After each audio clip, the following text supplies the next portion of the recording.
Thousands of combat veterans and active military service members reportedly struggle with sleep-related issues associated with post-traumatic stress. Obviously, they have a PTSD, which is not uncommon in this group of patients.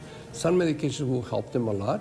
A vast majority are treated with prescription medications, but many of them end up here at the El Paso Sleep Center. They send us a lot of the patients because the incidence of a sleep problem in the military is extremely high.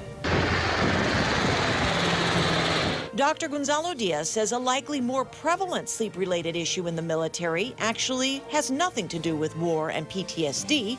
It has more to do with work.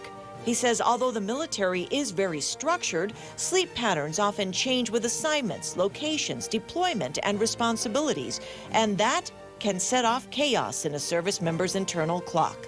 In the military, they don't have these disciplines, or they wake up too early in the morning, and that changes the circadian rhythm, and that's why it has so much sleep problem. Besides, they have PTSD that affects the sleep, and besides, there is a huge number of patients with sleep apnea. Some of us don't really have a good sleep cycle. Sandra Marie Leitner is preparing for retirement from the Army at Fort Bliss. Like I was telling my doctor, I think the worst part is about it, between the 10 to 12, every single day, I can't focus. I lose concentration. She says she's been dealing with sleep issues since before her deployment to Afghanistan.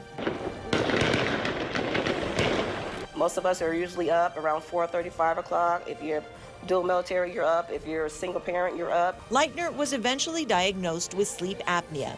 Diaz says it's a sleep disorder some in the military community may rule out because of other factors, including possible PTSD and disruptive sleep schedules.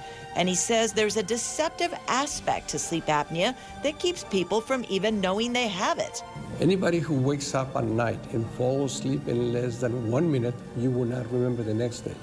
So you can actually wake up, answer the phone, answer appropriately, hang up, and if you fall asleep in less than 1 minute, you're not going to remember the next day. And the results of that can not only be a challenge, but for those in some jobs, a danger. If you wake up 20 or 30 times a night, which would be a low incidence of sleep apnea, it's going to affect your sleep quite a bit during the day.